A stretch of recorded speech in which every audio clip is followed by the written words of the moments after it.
Welcome friends, you are watching learn fluent English by Tripti Chandel. So आज का topic yes no question है। सो आज हम सीखेंगे how to ask questions, how to ask negative question with be form. Be form हम already last class में समझ चुके हैं क्या होती है। यस नो क्वेश्चंस कैसे पूछे जाते हैं। To understand the yes no question with be words. Be words क्या है, लास्ट वीडियो में मैंने आपको पहले ही समझा दिया है। पास्ट में, प्रेजेंट में, फ्यूचर में कौन से बी वर्ड्स होते हैं। बेसिकली ये हेल्पिंग वर्ब्स होते हैं। प्रेजेंट में हमारे 3 हेल्पिंग वर्ब्स होती हैं, is, am, are, they are be words. And past में 2 टाइप्स की होती हैं, वॉज एंड वर्ब। फ्यूचर में विल बी, राइट। तो हम बी वर्ड पहले ही समझ चुके हैं। डीपली इसको अच्छे से समझना चाहते हो तो प्रीवियस वीडियो को जरूर देखिए। So yes and no questions are those question that have a yes और नो फॉर एन आंसर। जिनका आंसर येस और नो में दिया जा सकता है उन क्वेश्चन को येस नो क्वेश्चन कहते हैं।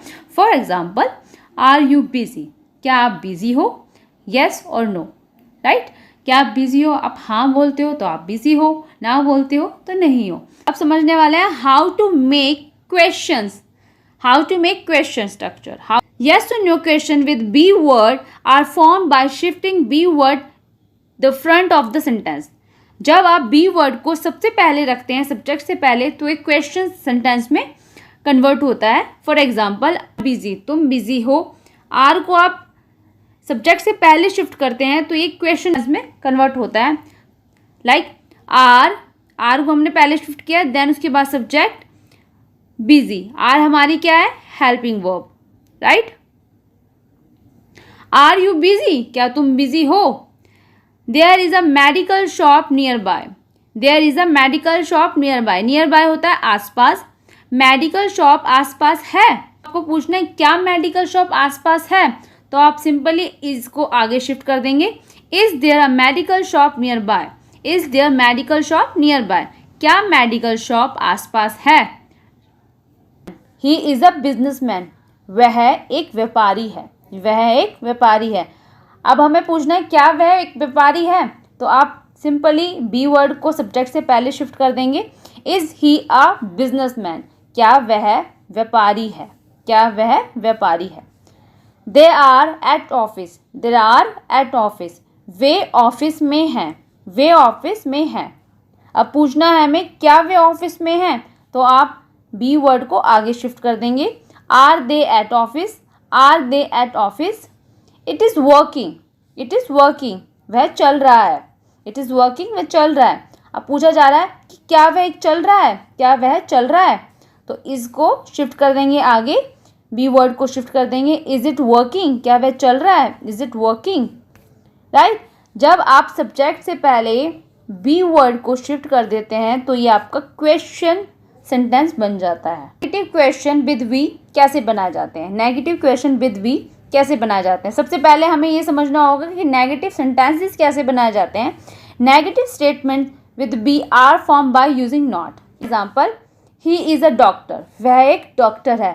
अब इसे हमें ये बोलना है कि वह एक डॉक्टर नहीं है, तो आप हेल्पिंग वर्ब यानी कि बी वर्ड के बाद नॉट लगा देते हैं तो ये नेगेटिव स्टेटमेंट बन जाती है। He is not a doctor. They are here, वे यहाँ हैं, दे आर हेयर, वे यहाँ हैं। दे आर नॉट हेयर, आपने बी के बाद, ठीक बी के बाद आपने नॉट लगा दिया तो दे आर नॉट हेयर, वे यहाँ नहीं हैं। He was shy, he was शाय, वह शर्मीला था। मतलब वॉज था, अब यहाँ पर पास्ट की बात की जा रही है। ही वॉज शाय, वह शर्मीला था। ही वॉज नॉट शाय, वह शर्मीला नहीं था। दे विल बी अपसेट, वे नाराज होंगे। They will not be upset, वे नाराज नहीं होंगे। आई होप आपको नेगेटिव सेंटेंस बनाना आ गया होगा। जब आप बी वर्ड के बाद नॉट लगा देते तो नेगेटिव स्टेटमेंट बन जाती है। How to ask negative questions. For example, they are not here, वे यहाँ नहीं हैं। अब पूछा जाए क्या वे यहाँ नहीं हैं। Are they not here, are they not here, are they not here, आपने बी वर्ड को आगे शिफ्ट कर दिया है। जब आप आर और नॉट को साथ में बोलते हैं तो इसे बोलेंगे, साथ में लगा के बोलते हैं तो इसे बोलेंगे आरंट, आरंट दे हेयर, आरंट दे हेयर, क्या वे यहाँ नहीं हैं, आरंट दे हेयर। 2 हैं तरीके, आप दोनों में से कोई भी बोल सकते हैं जो आपको इजी लगता है। She was not at home, वह घर पे नहीं थी, वह घर पे नहीं थी। Was she not at home, क्या वह घर पे नहीं थी? Was she not at home, क्या वह घर पे नहीं थी? अब इसको दूसरा तरीका क्या है, वॉज और नॉट को कॉन्ट्रैक्टेड फॉर्म में बोल के, वॉजन she at home, वॉजन she at home, वॉजन she at home, क्या वह घर पे नहीं थी? Let's start the practice session. तो अब प्रैक्टिस सेशन स्टार्ट करते हैं। फर्स्ट सेंटेंस है, he is not at office, he is not at office, वह ऑफिस में नहीं है। She is not in Manali, she is not in Manali, वह मनाली में नहीं है।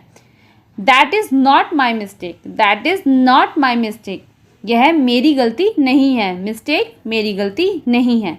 I am not responsible for that, I am not responsible for that, मैं इसके लिए जिम्मेदार नहीं हूँ। रिस्पॉन्सिबल फॉर दैट, इसके लिए जिम्मेदार नहीं हूँ। They are not satisfied, they are not satisfied, वे संतुष्ट नहीं है। सेटिस्फाइड संतुष्ट। We are not aware of that, we are not aware of that, हमें इसकी जानकारी नहीं है। अवेयर ऑफ दैट, हमें इसकी जानकारी नहीं है। Is your brother a doctor, is your brother doctor, क्या आपका भाई डॉक्टर है? Is the shop open, is the shop open, क्या शॉप खुली है? ओपन खुली है। He is still there, is he still there, क्या वह अभी भी वहाँ है? इज इट ओके, क्या सब ठीक है? Is it okay. Are you free this Sunday, are you free this Sunday, क्या आप इस रविवार को फ्री हैं? आर यू रेडी, क्या आप तैयार हैं? आर यू रेडी, क्या आप तैयार हैं? Are they your relatives, are they your relatives, क्या वे आपके रिश्तेदार हैं? रिलेटिव्स रिश्तेदार। Are you angry with me, are you angry with me, क्या आप मुझसे नाराज हैं? क्या आप मुझसे नाराज हैं? आर यू नॉट इंटरेस्टेड, क्या आपको दिलचस्पी नहीं है? आर दे नॉट सेटिस्फाइड, क्या वे सेटिस्फाइड नहीं है, क्या वे संतुष्ट नहीं हैं? Right. And keep watching learn fluent English by Tripti Chandel. I hope आपको पूरी क्लास समझ आ गई होगी। कोई भी डाउट है तो प्लीज़ आप कमेंट सेक्शन में लिखिए।